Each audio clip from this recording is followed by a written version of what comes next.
May matunog at maingay dito eh. Ewan ko ba kung saan nanggagaling. Tignan nga natin.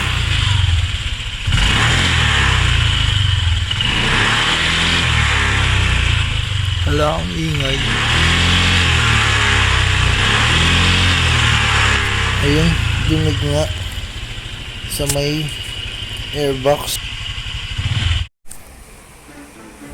Maingay. Umuugong kapag ikay umaanda. O di kaya naman ay may nakakayoitang tunog. So, halika kayo mga ka-homemade. Tignan natin kung saan nga ba nanggagaling yun at kung kaya ba nating yung medyohan. Isang quick tips na naman. So, eto nga dito sa may airbox natin. Hinala ko dito sa airbox. So, tatanggalin natin to. Mayroon siyang dalawang malalaking screw dito o mga bolts. So, dalawa yan tatanggalin natin. Ito pa yung isa. So, ayan.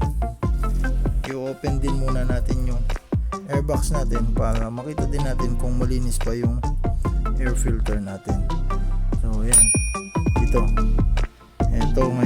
Ito ngayon yung tatanggalin muna natin. So, luluwagan natin yan para mahila natin yung connection ng hose na mula dun sa airbox papunta dito sa ilalim. So, dito natin tatanggalin ngayon yan. Eto, titingnan lang natin kung matatanggal natin na. Pero kung di naman kaya, pwede naman. Eto, ayun nasisilip mo siya. So, dito yan sa may U-box or compartment ng Honda Click natin.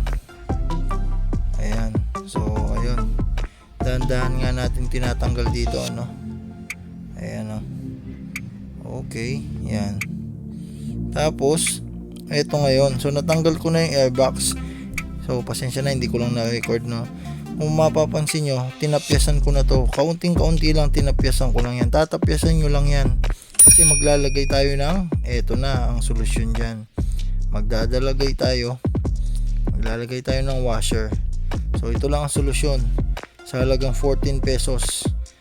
So, bumili kasi ako ng 7 pairs. So, tigdo 2 pesos lang naman yan.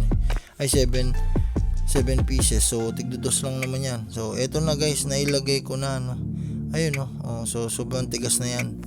So, wala nang uga yan. Kung kanina, mauga. Ngayon, wala na. As in, wala na. And, hindi ko lang na-videohan, kasi inabot na ako ng gabi.